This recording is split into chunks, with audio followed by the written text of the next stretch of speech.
بہت دنوں کی بات ہے، کسی جگہ ایک غریب آدمی ایک ٹوٹے پھوٹے پرانے مکان میں رہتا تھا۔ وہ مکان اتنا بوسیدہ ہو چکا تھا کہ ایک دن اچانک زمین پر آ گرا۔ اس غریب آدمی کو ایک نیا مکان بنوانے کی فکر لاحق ہوئی۔ بال بچوں کا پیٹ کاٹ کر اور لوگوں سے قرض لے کر اس نے ایک نیا مکان بنانا شروع کیا۔ دیواریں کھڑی ہو گئیں، دروازہ بن گیا، لیکن چھت بھرنے کے لیے غریب کے پاس پیسہ نہ بچا۔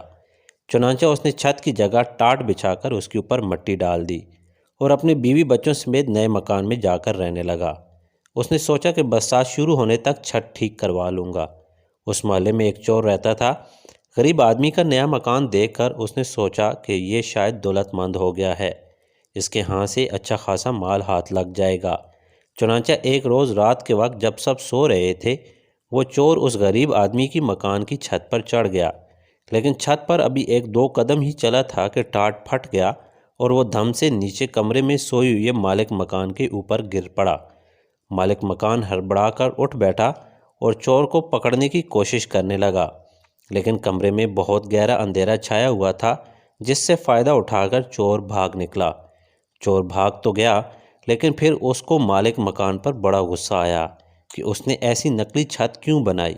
چنانچہ اگلے ہی دن وہ فریاد لے کر بادشاہ کے پاس پہنچا اور اس نے کہا، اے دانشمند بادشاہ، میں نے ایک گھر میں چوری کرنا چاہی اور مکان کی چھت پر چڑھ گیا، لیکن چھت کی جگہ ٹاٹ بچھا ہوا تھا، میں نیچے گر گیا اور میری ٹانگیں ٹوٹتے ٹوٹتے رہ گئیں۔ عذرائے کرم، آپ اس مالک مکان کو سزا دیں۔ بادشاہ نے مالک مکان کو بلوایا اور اس سے پوچھا، کیا یہ سچ ہے کہ یہ آدمی کل رات تمہاری چھت ٹوٹ جانے سے نیچے گر پڑا تھا؟ جی ہاں حضور، بالکل سچ ہے، مالک مکان نے جواب دیا۔ وہ تو کہیے کہ یہ آدمی میرے اوپر گرا، نہیں تو اس کی ٹانگیں ضرور ٹوٹ جاتیں۔ اگر یہ سچ ہے تو ہم تم کو موت کی سزا سناتے ہیں، بادشاہ نے کہا، اور جلادوں کو بلا کر حکم دیا کہ اس کو پھانسی پر چڑھا دو۔ غریب مالک مکان بادشاہ کے قدموں پر گر پڑا اور کہا، بادشاہ عالم، مجھ کو کیوں پھانسی دی جائے؟ آخر سزا تو چور کو دی جانی چاہیے۔ چپ ہو جاؤ بادشاہ گرجا، تم میں مجھ کو نصیحت کرنے کی جرت کیسی ہوئی؟ غریب مالک مکان نے دیکھا کہ اس طرح بادشاہ سے انصاف کی کوئی امید نہیں کی جا سکتی۔ اس نے بادشاہ سے کہا، بادشاہ عالم، میرا کوئی قصور نہیں ہے، ٹاٹ تو راج مزدور نے بچھایا ہے، قصور اسی کا ہے، اس نے خراب ٹاٹ بچھا دیے ہیں۔ تب بادشاہ نے حکم دیا کہ اس کو رہا کر دیا جائے اور راج مزدور کو پھانسی پر چڑھا دیا جائے۔ بادشاہ کے سپاہی فوراً جا کر راج مزدور کو پکڑ لائے۔ جب اس کو پھانسی کے پھندے کے نیچے کھڑا کر دیا گیا تو اس نے کہا کہ مجھے بادشاہ سے کچھ عرض کرنا ہے۔ بادشاہ نے اجازت دی تو اس نے کہا، بادشاہ عالم، میرا کوئی قصور نہیں، سارا قصور اس آدمی کا ہے جس نے وہ ٹاٹ بنائے ہیں۔ اگر اس نے ٹاٹ پکے اور مضبوط بنائے ہوتے تو ان پر کوئی بھی چلتا وہ نہ پھٹتے۔ بادشاہ کے حکم پر راج مزدور کو بھی چھوڑ دیا گیا اور ٹاٹ بنانے والے کو پکڑ کر لایا گیا۔ اسے بادشاہ کے سامنے پیش کیا گیا تو بادشاہ نے اس سے پوچھا، کیا ٹاٹ تم نے بنائے تھے؟ جی ہاں حضور، میں نے بنائے تھے، اس آدمی نے جواب دیا۔ تب تو سارا قصور تمہارا ہے، بادشاہ نے گرج کر کہا، اور اس نے اسے پھانسی پر چڑھانے کا حکم دے دیا۔ بادشاہ سلامت، میں آپ سے کچھ ضروری بات عرض کرنا چاہتا ہوں، ٹاٹ بنانے والے نے کہا۔ بات یہ ہے کہ میرے بنائے ہوئے ٹاٹ ہمیشہ بڑے پکے ہوتے ہیں، لیکن جس وقت میں یہ ٹاٹ بنا رہا تھا اسی وقت میرے ایک پڑوسی نے، جس کو کبوتر اڑانے کا شوق ہے، اپنے کبوتر اڑا دیے۔ وہ آسمان میں اڑتے پھر رہے تھے، کلابازیاں کھا رہے تھے، میں ان کا تماشا دیکھنے لگا۔ اس کا اثر میرے کام پر پڑا اور میں نے ٹاٹ چھدرے اور کمزور بنا دیے۔ قصور میرا نہیں بلکہ اسی کبوتر باز کا ہے۔ اب بادشاہ کے حکم پر ٹاٹ بنانے والے کو چھوڑ کر کبوتر باز کو پکڑ کر لایا گیا۔ پھانسی کی سزا سن کر کبوتر باز نے بادشاہ سے کہا، جہاں پناہ، یہ ٹھیک ہے کہ مجھے کبوتر اڑانے کا اور ان کا تماشا دیکھنے کا شوق ہے، لیکن اس میں کیا برائی ہے؟ اگر آپ مجھے پھانسی پر چڑھوا دیں گے تو اس سے کسی کا بھلا نہیں ہوگا۔ کسی بے گناہ کی جان لینے سے یہ کہیں بہتر ہے کہ آپ چور ہی کو قتل کر دیں، تب لوگ چین اور آرام سے زندگی بسر کرنے لگیں گے۔ ہاں ٹھیک ہے، بادشاہ نے کہا، سارا قصور چور ہی کا ہے اور اس نے حکم دیا کہ چور کو پکڑ کر لایا جائے اور اس کو پھانسی پر چڑھا دیا جائے۔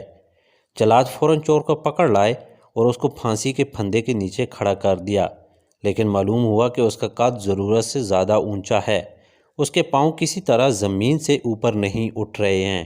بادشاہ کو اس کی اطلاع دی گئی تو اس نے جھنجھلا کر کہا، احمق کہیں کے، یہ چھوٹی سی بات بھی مجھ سے پوچھتے ہو؟ چور کا قد ذرا لمبا ہے تو تم کسی ایسے آدمی کو پکڑ کیوں نہیں لاتے جس کا قد ذرا سا نیچے ہو؟ اتنی موٹی سی بات بھی تمہاری سمجھ میں نہیں آتی؟ جلاد دوڑتے ہوئے نزدیک کے چوراہے پر گئے۔ ایک چھوٹے قد کا آدمی آٹے کا ایک بورا پیٹھ پر اٹھائے جاتا ہوا نظر آیا۔ جلادوں نے فوراً اس کو پکڑ لیا اور لا کر پھانسی کے پھندے کے نیچے کھڑا کر دیا۔ وہ چھوٹے قد کا آدمی چیخ چلا رہا تھا اور جلادوں سے پوچھ رہا تھا کہ میرا قصور کیا ہے، مجھے کیوں پھانسی پر چڑھاتے ہو؟ اتنے میں خود بادشاہ بھی تماشا دیکھنے ادھر آ گیا۔ وہ آدمی بادشاہ سے گڑ گڑا کر کہنے لگا، میرے مالک، میں ایک غریب آدمی ہوں، پہاڑ سے لکڑیاں لا کر بیچتا ہوں اور لوگوں کا سامان ڈھوتا ہوں، اس طرح اپنے بال بچوں کا پیٹ پالتا ہوں۔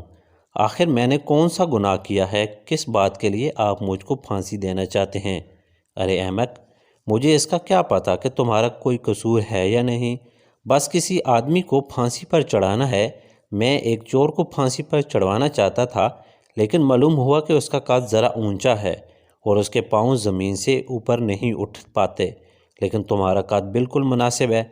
چھوٹے قد والے آدمی نے گڑ گڑا کر کہا، بادشاہ عالم، قصور کیا لمبے قد کے چور نے اور آپ پھانسی پر چڑھاتے ہیں چھوٹے قد کے ایک بے گناہ کو، بے قصور آدمی کو۔ یہ بھی کوئی انصاف ہے؟ چور ضرورت سے زیادہ لمبا ہے تو اس کے پاؤں کے نیچے ایک گڑھا کھدوا دیجئے، پھر سب ٹھیک ہو جائے گا۔ اس کی بات بادشاہ کو پسند آئی، اس نے ایسا ہی کرنے کا حکم دیا۔ جلاد دوبارہ چور کو پکڑ لائے، انہوں نے اس کو پھانسی کے پھندے کے نیچے کھڑا کر کے گلے میں پھندا ڈال دیا اور اس کے پاؤں کے نیچے گڑھا کھودنے لگے، مگر چور تھا کہ برابر کہے جا رہا تھا، جلدی کرو، مجھے دیر ہو رہی ہے۔ بادشاہ کو بڑا تعجب ہوا، اس نے پوچھا، ارے تو مرنے کے لیے کیوں اتنا بےتاب ہو رہا ہے؟ بادشاہ عالم، چور نے جواب دیا، ابھی ابھی جنت کا بادشاہ مر گیا ہے، اس نے مرتے وقت یہ وصیت کی ہے کہ جو سب سے پہلے جنت میں داخل ہوگا اس کو میری جگہ بادشاہ بنایا جائے۔ وہاں بادشاہ کا تخت ابھی خالی ہے، اگر جلدی سے پھانسی پر لٹکا دیا جاؤں تو ممکن ہے کہ میں سب سے پہلے جنت میں پہنچ جاؤں اور شاہی تخت پر بیٹھ جاؤں۔ بادشاہ کے دل میں لالچ اور حسد کی آگ بھڑک اٹھی، بھلا جنت کا بادشاہ بننا چھوٹی بات ہے؟ چنانچہ اس نے فوراً جلادوں کو حکم دیا، چور کو رہا کر دو اور مجھے پھانسی پر چڑھا دو۔ بادشاہ کے حکم کی تعمیل ہونی ہی چاہیے تھی، چنانچہ بیوقوف بادشاہ کو سولی پر چڑھا دیا گیا۔